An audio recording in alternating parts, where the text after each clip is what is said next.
These are the best ambient lights that you can find for your car, and today I'm going to show you how to install them. So the kit came with 5 power lines. It came with 6 light strips.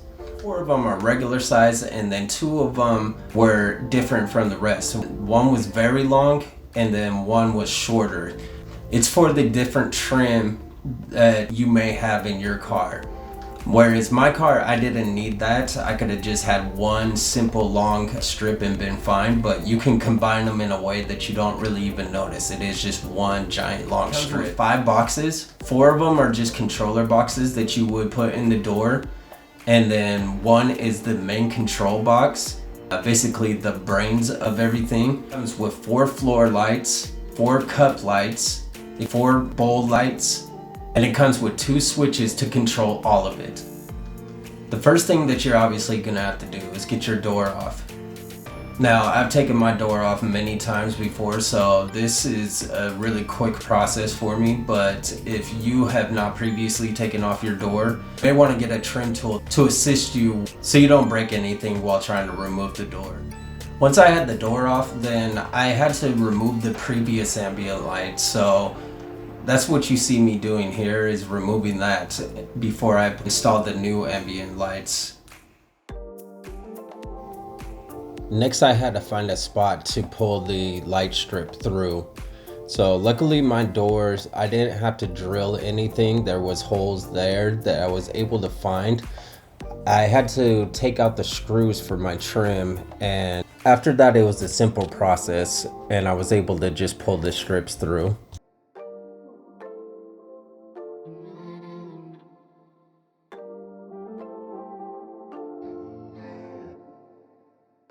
Then I had to figure out where I was going to put the cup lights and the bowl lights.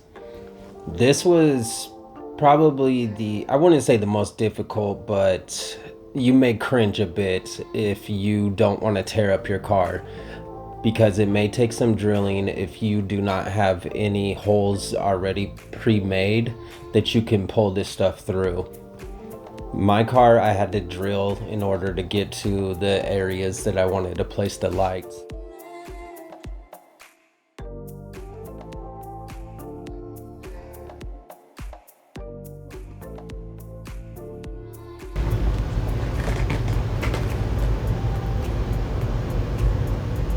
I don't know if I like it right there. Excuse me. I may actually put it on the bottom, but we'll see.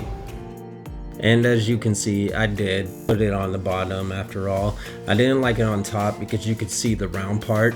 But if you notice, the round part isn't showing right here, and that's because it broke off. They actually broke off on all doors except for one. Now, had I known that they break off so easy, I would have just left them on top because they wouldn't have been visible, and they're still super bright.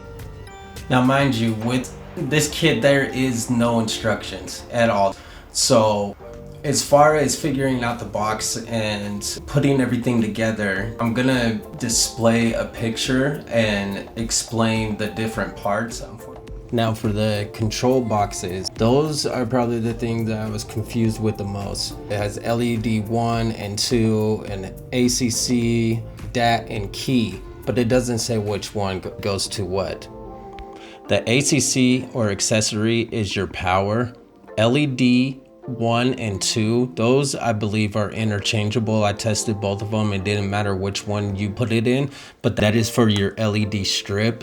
DAT is for the bowl light, and key is for the cup light. So when you're testing doors, you have to hook up the main control and the door that you want to test. When hooking up the power, you need a 12-volt source. So make sure you grab a multimeter so you can measure the voltage of where you are going to tap into. I tapped into my power windows, and I used T-taps for the positive and negative, just to make it a little bit easier, and heat shrink to cover it, to shield it from any water damage or anything like that. All right, we somewhat got it. Oh, this is so much better. It goes all the way through consistently. We finally reached the last step. After hooking up the rest of the doors, all that is left is the main box that controls everything. Since I have an aftermarket head unit, I just tapped into the wiring harness that I have for that. If you don't want to tap into the OEM cords, then you can run a fuse tap and just have it powered from one of your fuses in the fuse box. Then you would just have to find a ground point, or you can run new wires to a different harness. I wouldn't recommend running any wires directly to the battery, just because what's going to happen is the main unit still powers the strips in front and your floor lights, so those will continuously be on. It has to be some type of accessory, or if you want to do a relay and do it that way. I didn't do the floor lights, you didn't see that in the video. I actually haven't even hooked those up yet. My previous ambient lights, I had them hooked up in the trunk, and I plan to do the same with these because I have the Govee floor lights already installed in my car, and they do seem like they're a lot brighter than what I currently have, so I'm excited for that. But I have to order another main control box for that to work. That is another thing that is cool about these lights. They sell the boxes individually and light strips individually. So if you ever need additional light strips and control boxes, you can still control it with the app.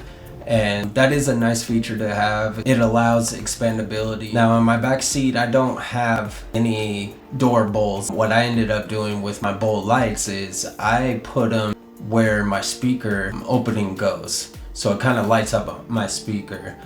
You don't have to use your bowl lights. If you don't want to put them where your speaker goes, then that is completely fine.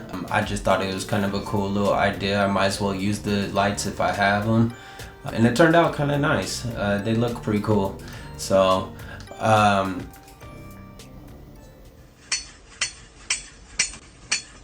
yeah.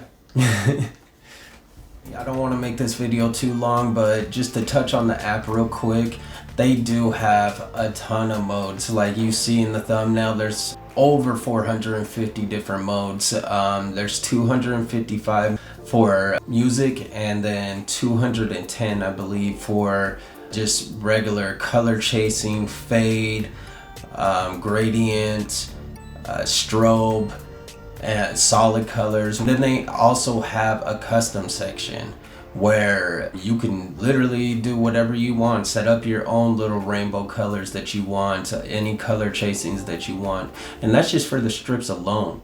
That doesn't include the door and cup lights that have their own settings. So this is by far the most feature-packed lights that you can get for a car that I've ever seen. These lights are amazing, well worth the price.